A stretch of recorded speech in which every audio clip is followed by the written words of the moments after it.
Coffee Monday is more than a podcast. It's a movement to reshape the way we approach Mondays and the week ahead. It's about embracing the reality that work doesn't have to dominate our lives. It's about finding that sweet spot where passion, purpose, and a cup of motivation connect.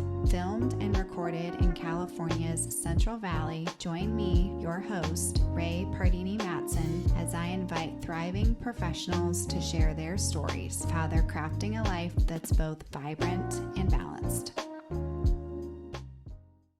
Well, Maddie, thank you so much for being here. Thank you for having me. So excited to have you at RPM.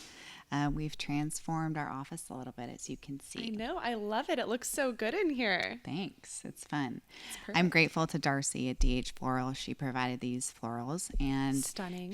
I know, right? So pretty. She works with the San Joaquin Flower Collective. Okay. So all of the flowers are locally grown. Wow. I know. Okay. Fun.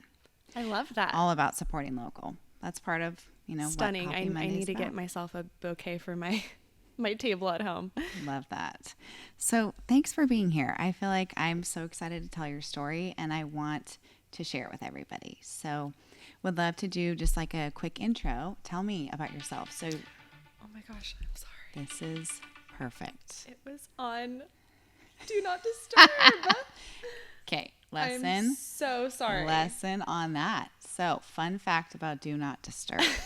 What is I guess when my dad calls, maybe it's so like anybody flagged. on your favorites, see on your favorites list? Yes. So anyone on your favorites list that calls you during Do Not Disturb, it will go through.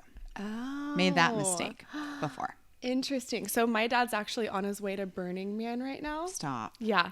Stop. And so he built this little, on the side tangent, built this little house that he brings with him every year to Burning Man. He won an award for it last year. So he probably wants to show me something like that. Okay. So I saw recently when you visited him. Mm-hmm. Amazing artist. Tell us about that. And because I feel like a lot of who you are is how you grew up, right? Definitely. So I'm curious about his story too. I think I definitely get my creative side from my dad.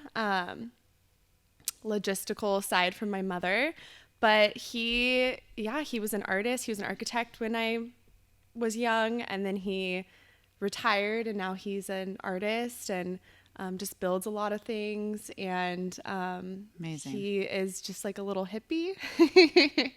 I love that. My mom and my dad are very different, but I really think I'm like a perfect mix between them because I'm not more like my dad or more like my mom. I really got, some of both sides, but that's awesome. Yeah. So you have a sister, right? I have one sister. Okay. She's 4 years older, and kind of same with her too. We're both a little creative, but yeah, just a little mix. So you didn't grow up in Fresno though, correct? No. Or so in the area, I should say. I grew up in Sacramento area. My mother is actually from Fresno, so back when I was young, we would be in Fresno a few times a year for holidays and stuff like that.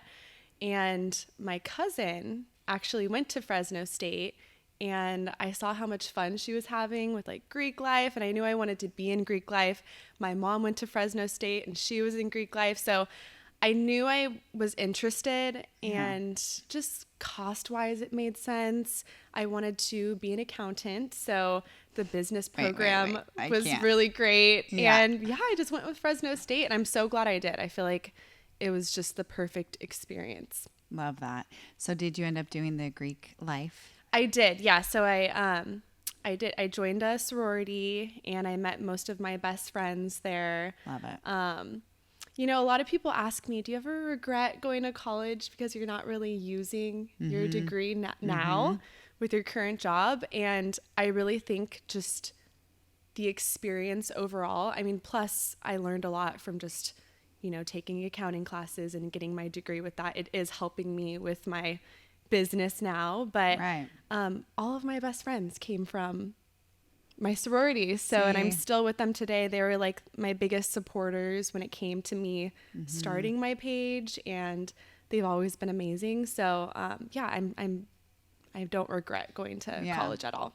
But fair question, right? Because I want to hear more about that. Okay. You studied accounting and now as a beauty practitioner and content creator, totally different spectrums. Totally. So tell us like how that happened and how you got there. So my mom was an editor. I mean, not an editor. She was an auditor. So she obviously had an accounting degree too. And, in school, I always was good with math. I wouldn't say it was my passion, but it came easy to me. So it just made the most sense at the time. And, the pressure of like picking your degree is, really intense. So I went with accounting. I was open to changing it. I never changed it because just it was pretty easy for me. I just didn't see myself going any other way. In fact, I never expected me to have the job that I have now. Like being an influencer or a blogger. I don't even know if influencing was a thing 10 years ago, but it never crossed my mind. Right. Everything just kind of fell into place.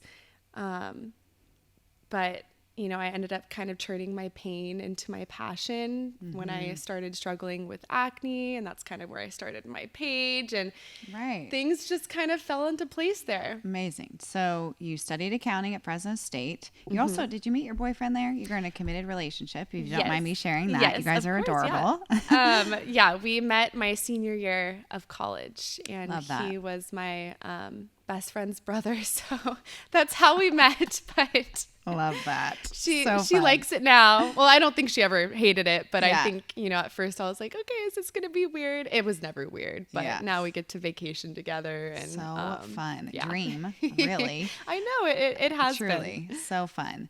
So you decided to get a job in accounting or in like the finance industry post college? Is that right? Like so natural next step, right? Right. So I was an intern my senior year at a financial institution, and it was mainly like administrative work. I wouldn't say I was doing a lot of like accounting type work, but not a lot.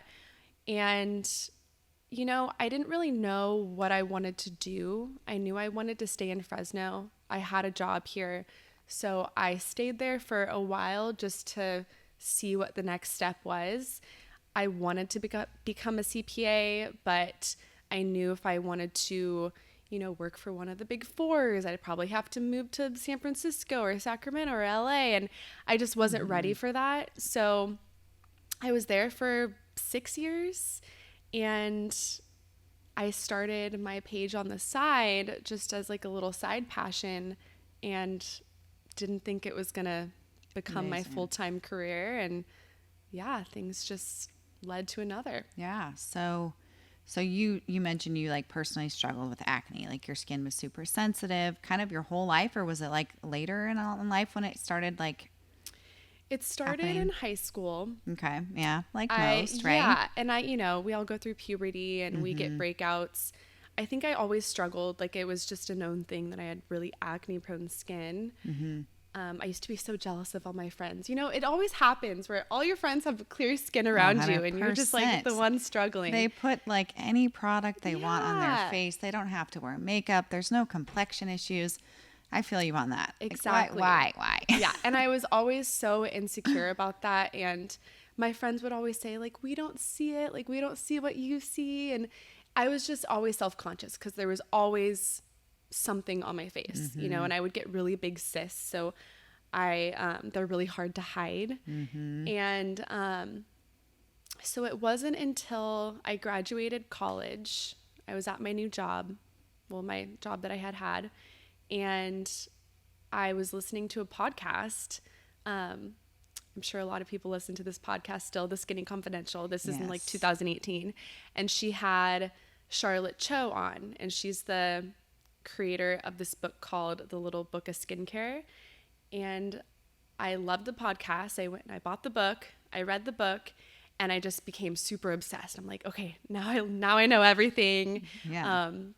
That book is all about like the 12-step Korean skincare routine. So I went and I bought all this stuff, And after a couple of months, my skin started to get a lot better. It was never perfect, but I could just tell my complexion was starting to get better. I was starting to get less and less breakouts, and I was just feeling more confident in my skin. So I thought to myself, not a lot of people like to read. Like, I don't even like to read. So I could try to get my friends to read this book, or I could start a page, like basically for my friends, to share little tips and tricks that I had learned from this book, because there was so much amazing information in it. And so I started an Instagram and just kind of started sharing flat lays. When was this? Let's set the stage. Do you remember like year or month or even, about? It was November of 2018, maybe October, November 2018. Okay. So I started this, and I started it for my friends. I wanted to share it with my friends, but then once I started, I got really nervous, and I'm like, I don't want anyone to know about it. Like, I just feel stupid. And I think anyone who's starting online kind of goes through this phase where you don't feel like you know what you're doing, and so you want to get it right before you start like really broadcasting it and sharing it with everyone.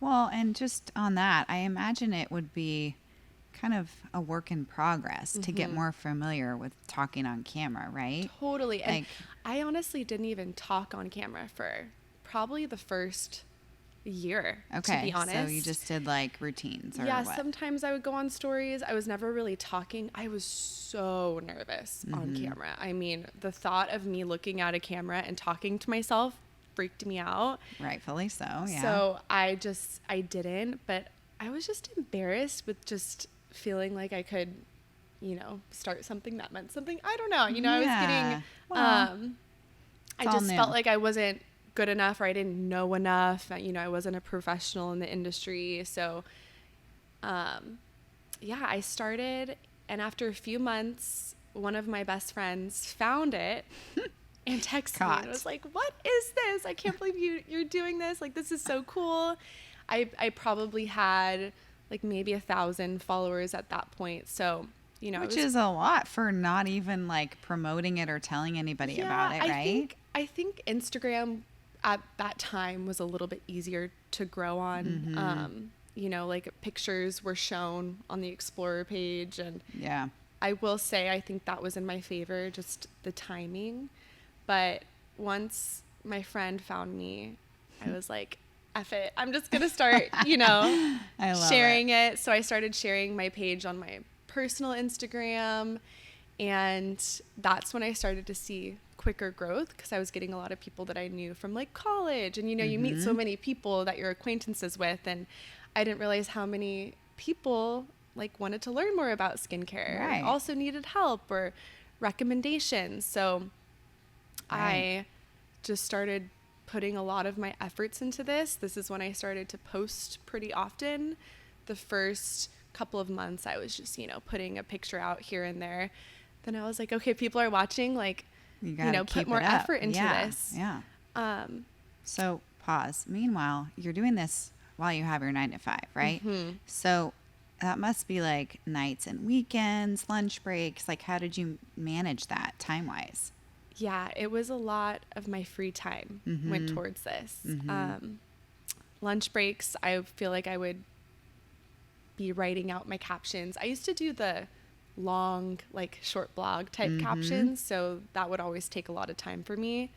I would write that during my lunch break. I would go home. I, had like a studio set up in my house, and bought the camera and, tried to do my best. I don't feel like I was the best at like taking pictures, but I wanted to get it right. And I started really enveloping myself and like learning more and listening to podcasts about photography and, flat lays. And I was just trying to learn. That was like the time for a flat lay. It was the time. It was the time for flat lays. So I wasn't really on camera that much until I started getting brands reaching out, interested in working with me, and they always wanted a picture of you with the product. It wasn't just like... Yeah, that was a thing. You're so right. It's very like old, kind of the old school initial part of the influencer space, but almost like what an endorsement was, right? Exactly. Like photo with product.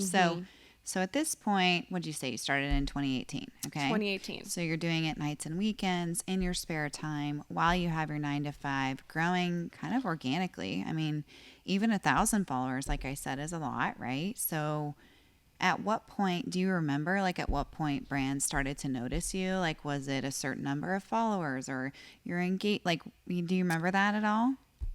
I don't really exactly remember the number. I want to say I was like between 4,000 and 6,000. Okay. You know, Okay. where I was starting to get brands wanting to send me product. I mean, I was reaching out to a lot of brands. So you were too. Yeah, I was reaching out mainly for product because Fair. I'm like, I wasn't making a lot. So Yeah. I couldn't afford to just buy everything. So Yeah. I would always get like the samples. I'd go yeah. and get a bunch of the little samples. And then in pictures, you can make them look life size. So I would do That's that a lot because like hilarious. that's what I could afford at Yeah. the time. And then I started reaching out to brands. I had a portfolio I would send them. Then I started getting a lot of products sent to me. That made content a lot easier because I just had more to talk Like about. reviewed the products Right. essentially. And then once I started, you know, getting products from more popular brands, this is all free at the time. I'm not doing any paid content.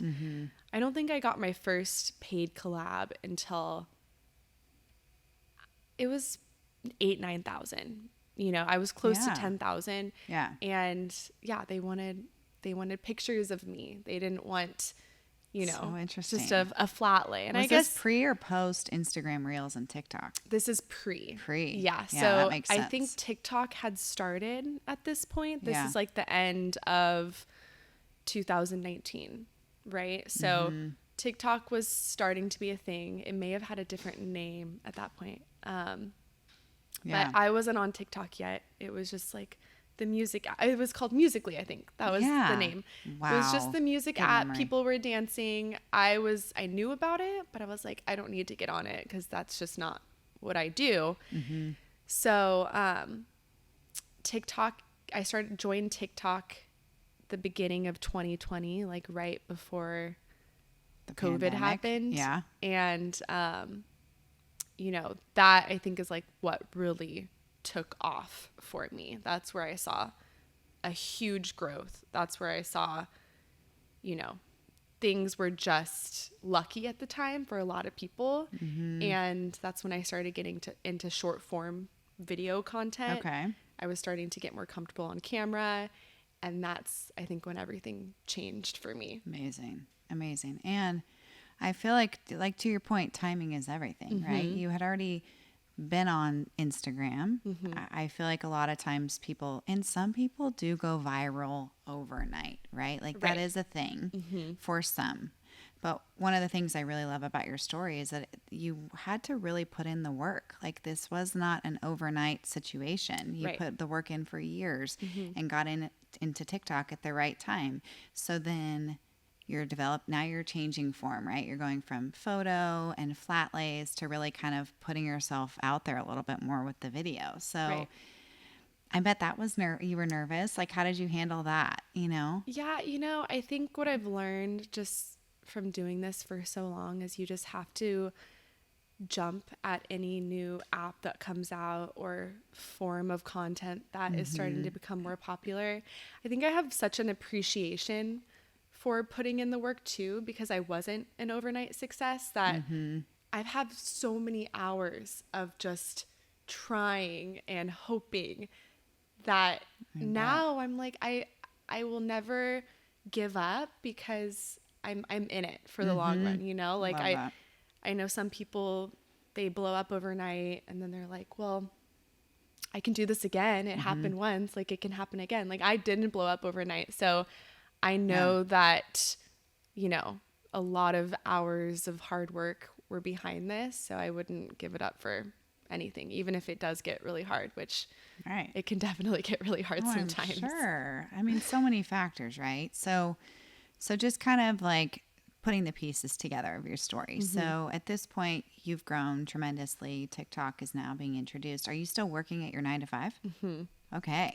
Wow. Yeah. That's a lot. It was a lot, especially when you start doing video content. No one is super confident like up front on video. So I would have to do so many retakes and just re-recording. And yeah, I was at my 9 to 5, then COVID hit. I was home for a few weeks because everything was shut down. And I think that helped me start doing stuff more, because like during my lunch break, I could go record. I was at home. So I got more done, and things just took off on TikTok really quickly. And this is before Instagram Reels. I think I got to like 30,000 on TikTok in a couple of months, just from a few. And what's amazing about TikTok, and I still feel like it's the same thing to this day. One video can literally change your life with TikTok. Instagram, I feel like it's slower. Yeah. One video takes off on TikTok, and you can get a lot of followers. Yeah. So there were a few videos that took off for me, got me. Do you remember what they were about? Now I'm curious. It was, it wasn't even talking. It was just like a trending sound, probably. Yeah. And my boyfriend used to be in them a lot.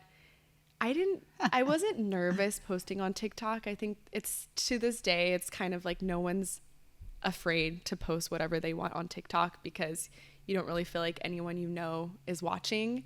Yeah. Which they probably are. You probably get on your friends' For You pages, but you don't think about it. Where Instagram, it's like, that's where all my friends are. That's where I feel like I have to be more filtered, and I try not to be, but you just naturally are on Instagram. Right. TikTok, I think, is a little bit more casual. So I was just posting whatever. I was posting, doing trending sounds. I was dancing occasionally. Oh my God, I love it. I was doing it all until I kind of found my rhythm of this type of style video works best for me. This is what builds a community the best. And I found that the dancing, the trending sounds, like, those can get views and bring followers to you, but they're not going to keep them, because you're not really like building that connection with them. You're not talking to them, being vulnerable with them. And so when I started to kind of change my style a little bit and get comfortable on camera talking, that's when I think I was able to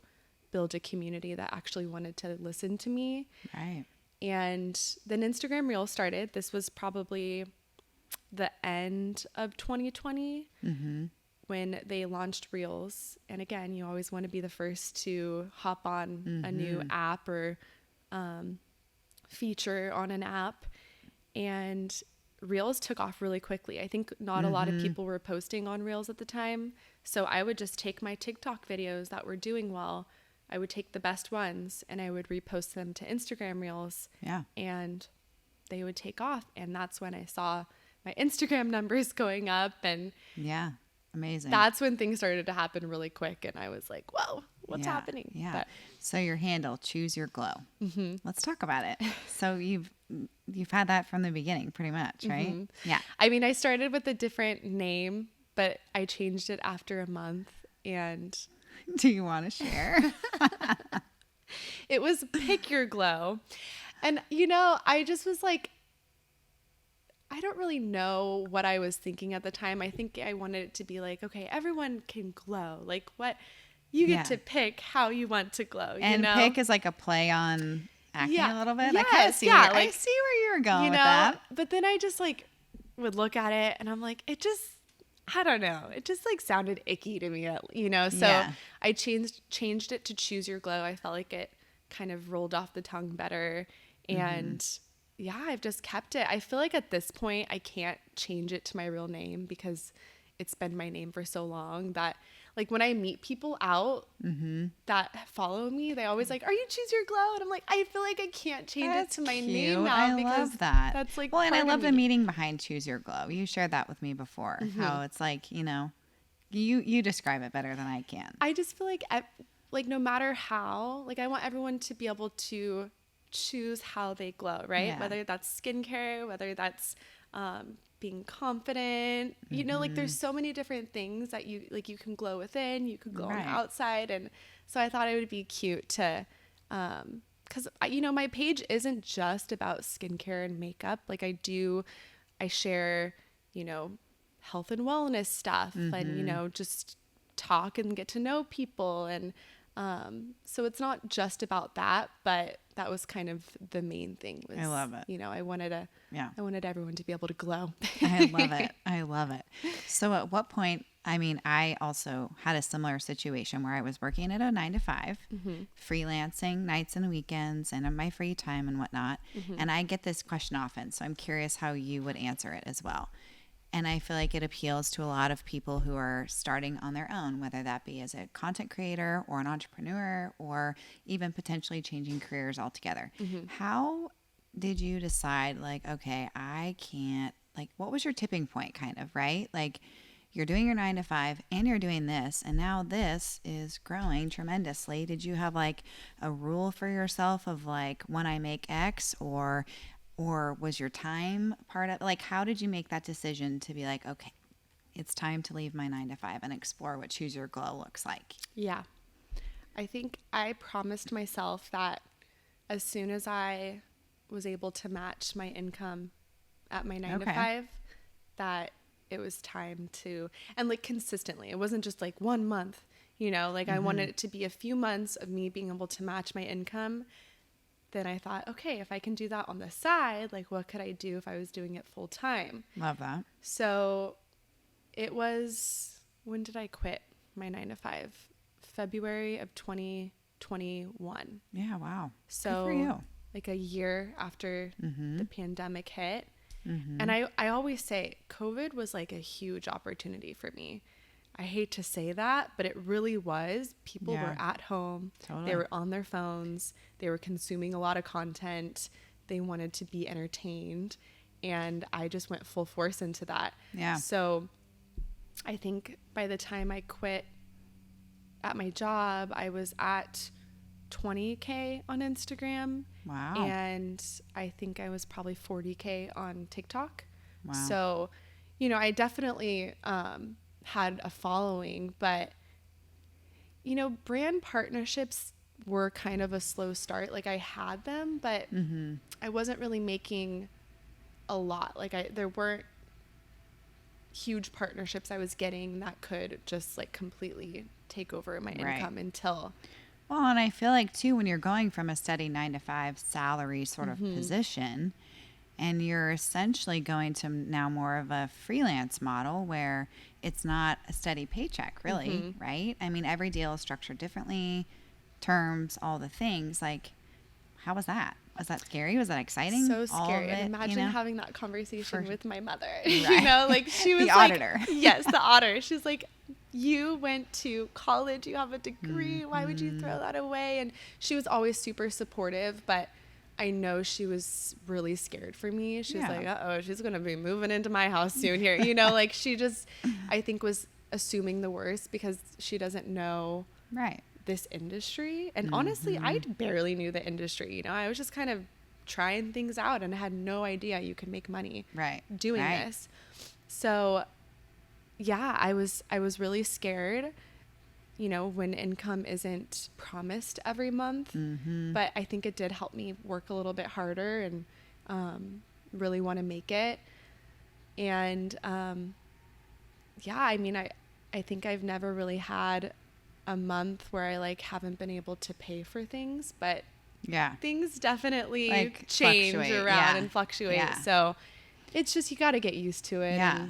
Well, okay, you've tremendously grown your following. I think last I checked, it was like over nearly 150,000 followers on Instagram, 133 followers on TikTok with 6.5 million likes. That is amazing.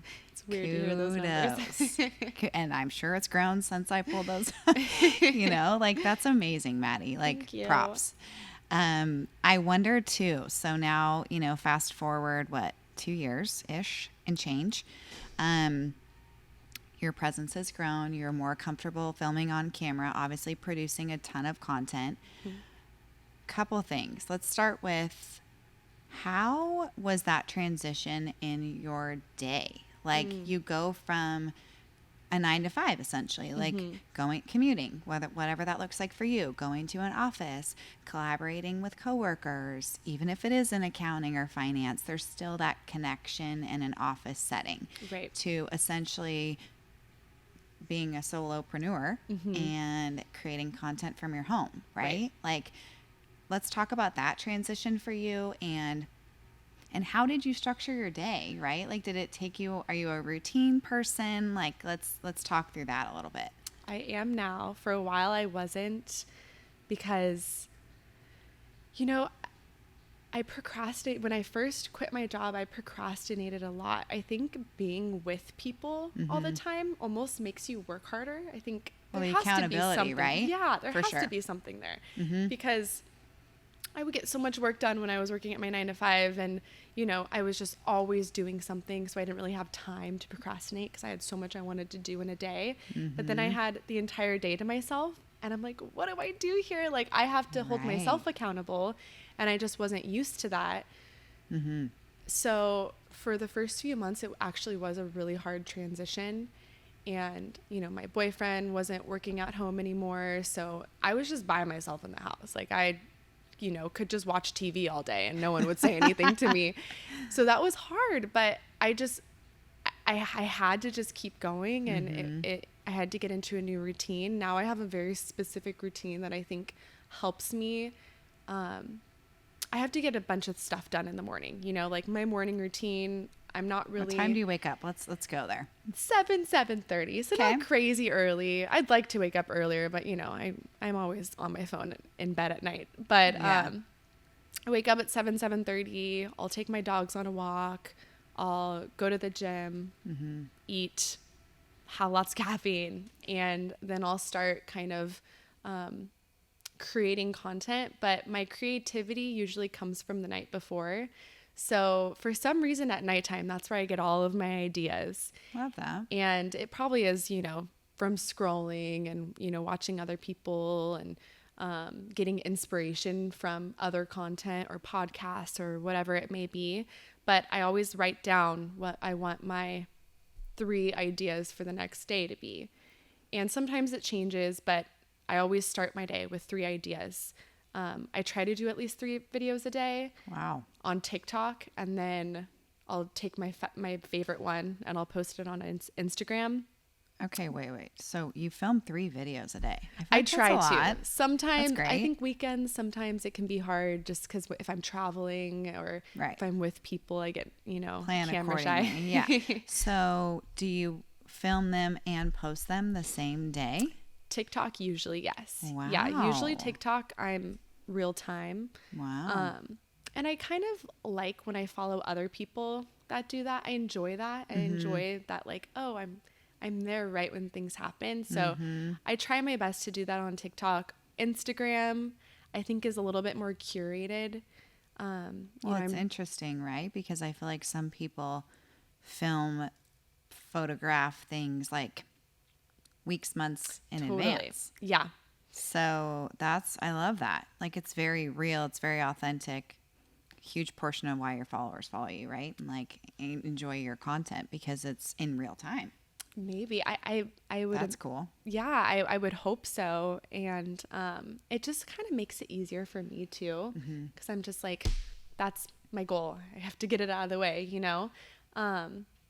Sometimes if I pre-record things, it'll sit in my phone for like way too long. So if I'm like banking on that video, that idea to be posted that day, or I have nothing else, like it kind of helps me motivate. Yes, there's no procrastinating.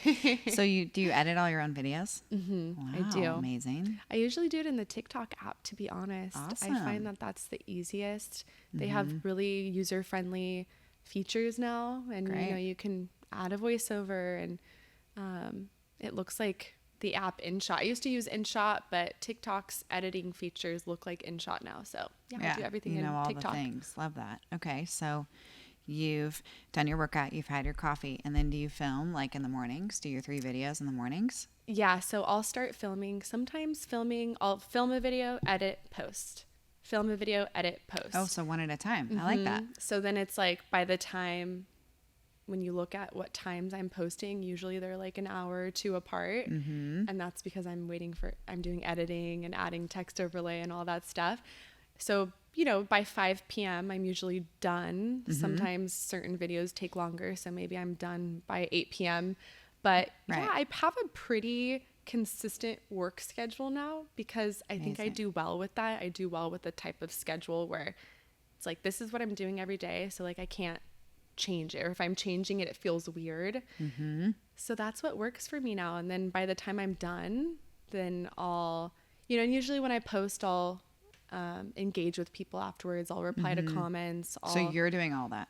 Yes. Yeah. I'm doing all of that. Yeah. That feels good. I've met so many people that, like through just doing that, just through DMs, other content creators or followers that have been following me for years. I mean, I feel like I'm friends with them because we're so cool DMing all the time. So I think that's important. Like, you have to be social on social media. A lot of people forget about that.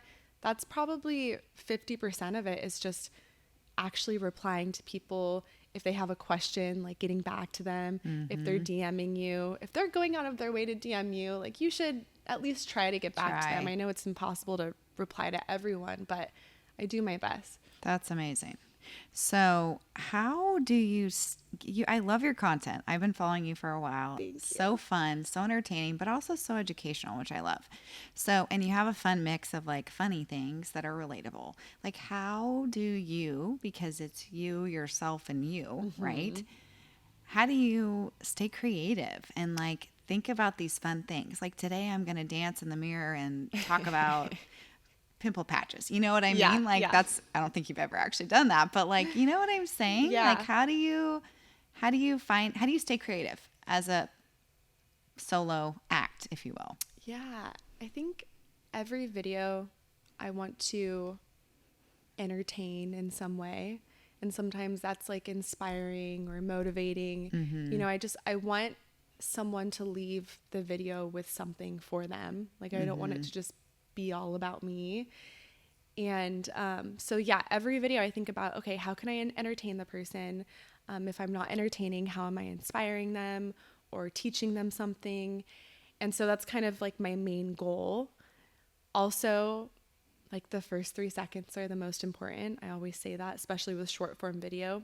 People's attention spans are so little these days, especially because of TikTok and we just all have really short attention spans. So those first 3 seconds count the most. I can't start a video and say, okay, so I was thinking, and it's like no one knows what you're talking about. Yeah. They've already checked out. They're on to the next video. I always have to mention like the subject of the video within the first 3 seconds, or I'm, kind of hooking them in by saying like, you cannot believe what happened today, or I found something that I am obsessed with. You just have to like reel them in. Right. Once you get them past the first 3 seconds, they're pretty much already invested. Like they've already invested their time. Then you don't have to be as, crazy about it, and you can slow down and talk about whatever you're talking about. But yeah, those first 3 seconds, I think I focus on the most with every idea. Sense. Yeah. And then at this point, you obviously are making an income doing this. Like this is your career, which is so fun and so cool. Like props again. How did you vet through all of these brands that are approaching you? I imagine as you started growing, you're getting DMs, you're getting emails, right? Of like all of these brands wanting to collab. So how did you navigate that? Let's start that. Like, I'm overwhelmed even thinking about it for you, Yeah, I would say now I have an assistant that works part-time, so she helps me a ton with emails. But oh, that's awesome. If it weren't for her, 80% of my time would be emails. So they email you to request, hey, love your content, let's collab. Right. For gifting, for anything, it always starts with an email, sometimes a DM, but my email's in my bio, and most brands prefer that way. Easier to follow the paper trail. But yeah, I do get a lot, and it is because there's just so many brands out there. Like and you products. Wouldn't believe how many brands are out there. And they all have budget, I mean, they all have a marketing budget, and influencers and content creators are the thing right now. So it's hard to turn down money. Even, sometimes the brands that I don't want to work with will offer such a huge amount. And I'm like, I don't want to say no, but it just would not make sense for my page. You know, like sometimes non-skincare things, like recently a dog food brand reached out, and yes, I have dogs, and yes, I share them, and yes, it was a huge amount of money, but it just didn't make sense. I felt like it wouldn't serve my audience in the way that I would want it to. I like to be very specific, you know? So, first, if they reach out, I'll check the ingredients. I'll, kind of sift through all their products, see if there's any products that maybe wouldn't work for my skin just by looking at the ingredients. If there's some that look promising, I'll ask them to send them to me if I haven't tried them already. And, depending on the type of product, I have a testing period. So if it's a active ingredient like a chemical exfoliant or a retinol, I'm testing this for at least a month. I was thinking that for you, right? Because sensitive skin. I mean, I'm right there with you, sister. I feel like if I tried so many new products so often, my skin would freak out. Oh, yeah. But you're so knowledgeable, you know what ingredients to look for, and you're testing them within certain time periods, right? Like every month or every 2 months, or I guess it depends. Yeah, it depends on the type. Like sunscreens, I can tell right away, by a few uses if I like it. Because with sunscreen, I'm looking for texture, cosmetic elegance. I want it to look good under makeup. So I can tell if I like a sunscreen just by using it a few times. Same with like a moisturizer.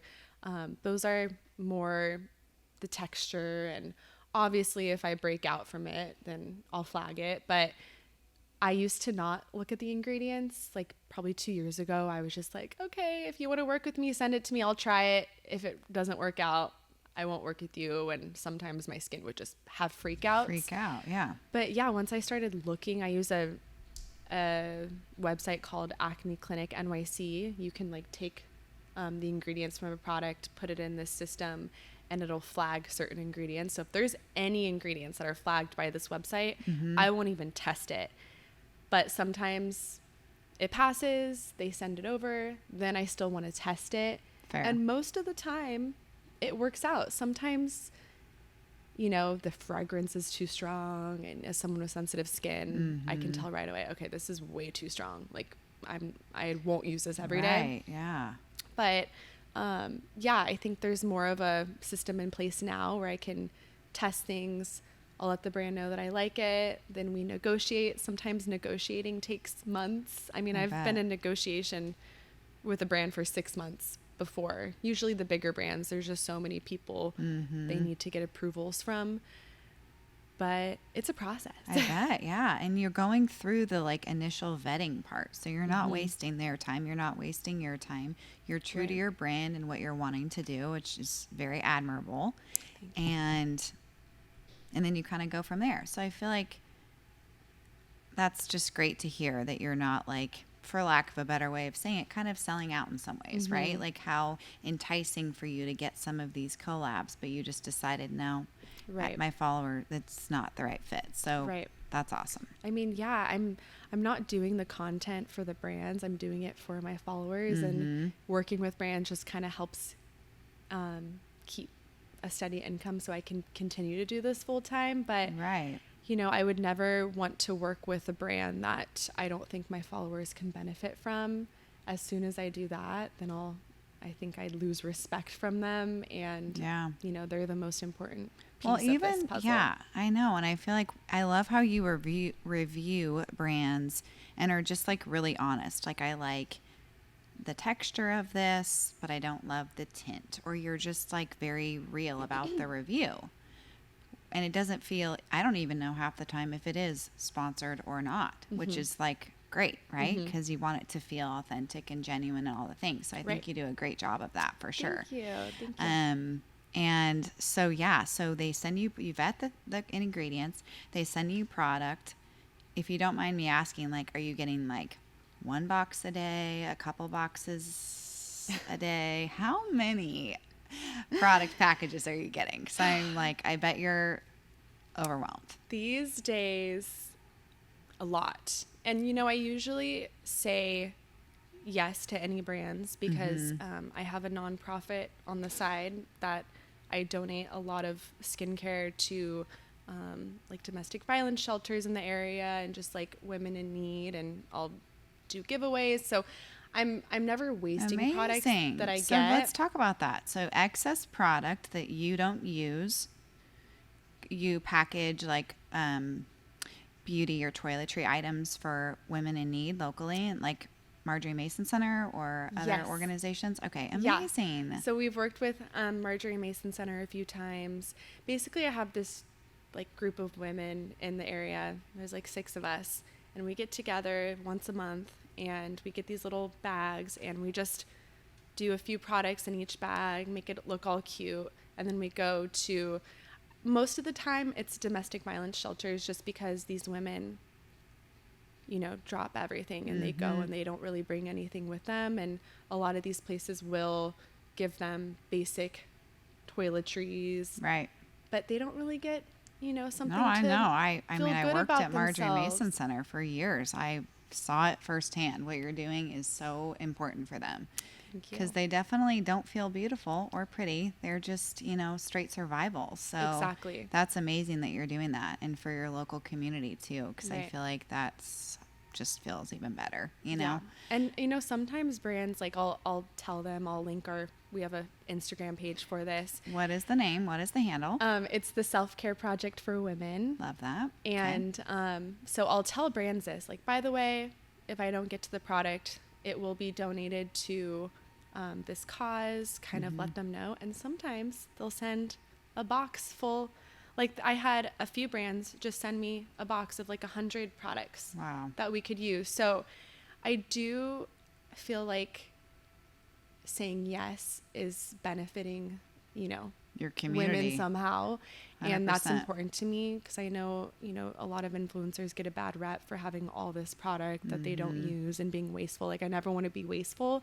So I'm always sifting through things. And if it's been on my shelf for a while and I don't think I'm going to use it soon and it's unopened, it's going straight to donation. Amazing. Okay, so you never answered my question. How many boxes do you I'm curious. Honestly, it depends on the week, but like, I was in Europe for 3 weeks and I came home and there were probably 100 boxes. Stop. Yeah, it can be a lot. And I think certain times of the year, like they always brands will send a box out if there's like a new product launch, and then they'll give you refills of other things too. But like during the holidays, it can get pretty intense. Like, half of my week is just breaking down boxes and recycling and just going through it. It can be fun, but sometimes I'm like, oh, another box. Oh, well, and you obviously go open every one, go through the products and try. I mean, wow. It can be fun. It's like Christmas. It's like, you know, Christmas, each time. Yeah, how fun. And you probably have a great relationship with your mailman. Oh yeah. I leave them snacks out all the time. I'll do little boxes of, like, because sometimes like the FedEx guy will bring like 4 packages or 5 packages at once, and I'm like, I'm so sorry. You probably hate me. Yeah, or they think you have some like shopping addiction. Oh, totally. But sometimes it'll say choose your glow. So if I have to sign, they'll be like, choose your glow. I'm like, yeah, that's me. I love that. So brands are headquartered all over. And then they see your address of living in the Central Valley, right? Or you meet other influencers or content creators that are in bigger metro cities, right? LA, San Francisco, Miami, wherever they may be.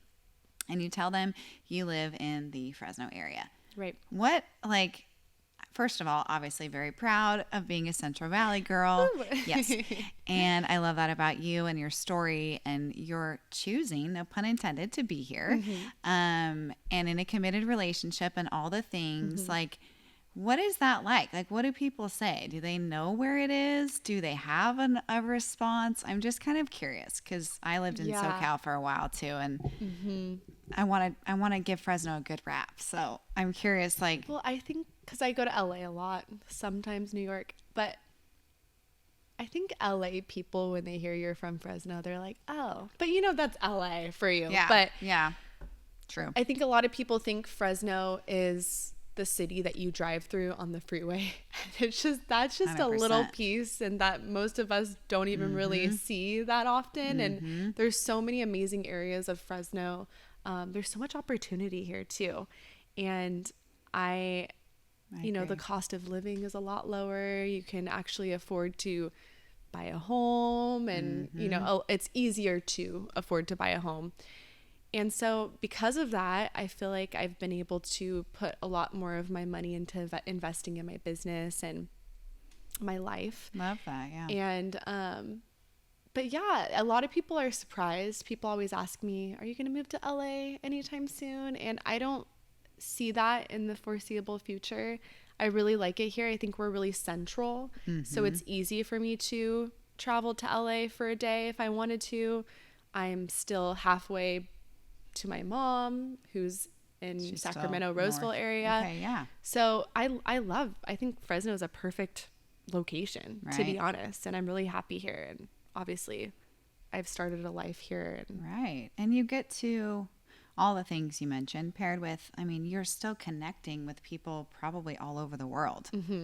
And little do they know you're in the Central Valley. So I Right. think that's really cool. Totally. Yeah. And, Really you know, I cool. have influencer friends in San Francisco, LA, San Diego. If I wanted to hang out with them, it's pretty easy, you know? So yeah, it's been good here. I love that. I like it. So cool. Okay, as we're kind of concluding, I'm curious. So you have all these followers, you have all of these comments, you're attracting all of these brands.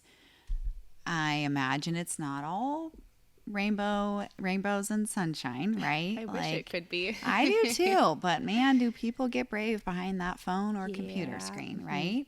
So how do you kind of, for lack of a better way of saying it, drown out the noise, right? Like, haters gonna hate. Like, how do you like stay positive and stay true to your brand and just like deal with the negativity? And I hate to be like womp womp, but I also feel like that is a big part of growing your social media presence for Right. brands and people. So Oh, the hate comments used to really get to me. For a while, I would feed into it. I would reply to people. I'd start World War III and people would be going back and forth. And what I've realized is that you just can't reason with people who have made their mind up about you. And plus, people are only seeing a tiny piece of your life. And I'm happy about that. You know, I do pick and choose what I share, because I think if I shared everything, I would be a lot more vulnerable to people, you know, making opinions about the real me. And I'm like, I don't need that. You know, like, you're going to get a highlight reel. I'm going to pick and choose what I show.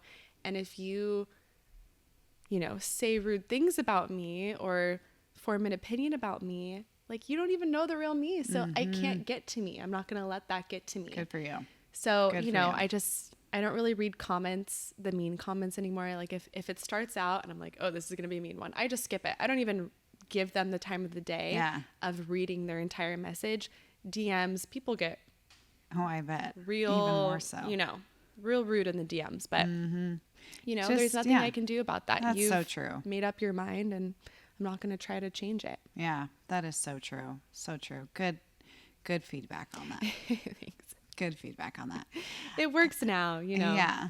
Well, we're on the podcast Coffee Monday, and I haven't even asked you, what is your coffee drink? Oh. Is this your go-to every day? Well, it looks like a Pepsi, but it's actually just a cold brew, just a plain cold brew. And that's your go-to, like, all year round. Hot, cold, Yeah. outside. That's your Usually, sometimes I'll do just a regular black coffee. I used to do a lot of intermittent fasting. Okay. I don't really anymore. I guess we all kind of intermittent fast somewhat. Right. But so you can only really have coffee. You can't like break the fast. And so I got used to just drinking plain no, coffee. that's like great for you. Now I imagine. I eat when I get up. You know, I like my breakfast, but I've just kind of stuck to it. And Do you find that like certain foods or drinks change your skin? definitely, yeah, I would say for me especially, I think everyone has different triggers, but I've definitely researched like all the possible triggers, and I've kind of eliminated them. Dairy is huge. I do still enjoy my cheese though, but I find pasteurized things make it a little bit better. Eggs, surprisingly, can be a trigger in some Interesting. people. I love eggs. Certain B vitamins in excess, like B12, biotin. I think a lot of people know that one. Yeah, those are probably the main things. So I'll use almond milk sometimes. Like an espresso, I need almond milk. That's a little strong for me, but cold brew's easy to drink. Love that. So as somebody just starting out as a potential content creator or influencer, what advice would you give to them? Just do it. Just post, like don't wait for the right time. There's never going to be a right time. I always say launch, then pivot. I think that's like the best advice. You're going to learn as you go, and everyone has different quirks and things that they need to work around. So you just got to start and then see the feedback, make changes based off of that.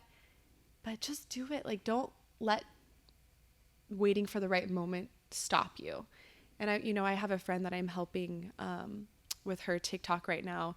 And she's always saying, like, I just feel annoying. Like, I don't want to post the same thing over and over again and talk about the same subject. I feel annoying. And I'm like, no one thinks you're annoying because first off, not everyone is seeing every piece of your content.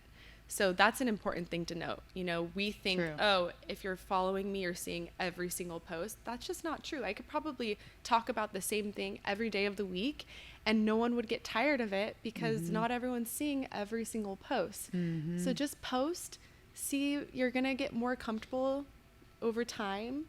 Pretend like you're talking to someone on FaceTime. Just that's do good it. advice for a video. Yeah, that's what I do. It's like I always picture my sister and my mom when I'm looking at myself because, you see yourself when you're on FaceTime. Just pretend like they're in the corner and talk to them. And, take out any pauses. You want the video to be as quick as possible and try not to use filler words. And, I could go on and on about very knowledgeable. And stuff. We're gonna have you back on for some of that. I feel like we could have gone on so many different directions. Totally, you have a lot to share. Thank you. And I feel you on that. I feel like if you overthink it, it's never going to happen. Just do it. You're never going to be perfect. Like, truth. People who've been doing this for years and years and years, like the Skinny Confidential, for example, podcast I've been listening to since 2018. I've listened to every single episode. They have improved so much. I mean, they used to, interrupt each other and it was just chaotic. And now it's a completely different thing, but I still listened to them then and I still appreciated the content that they were putting out. Right. So it's the same thing with yourself too. So true. So true. Great advice. Love your story. Thank you so much for being with us. Thank you for having me. Yeah, and sharing. Have a good one. Thanks for being here. And thank you for the coffee. Coffee cheers, girl. Cheers.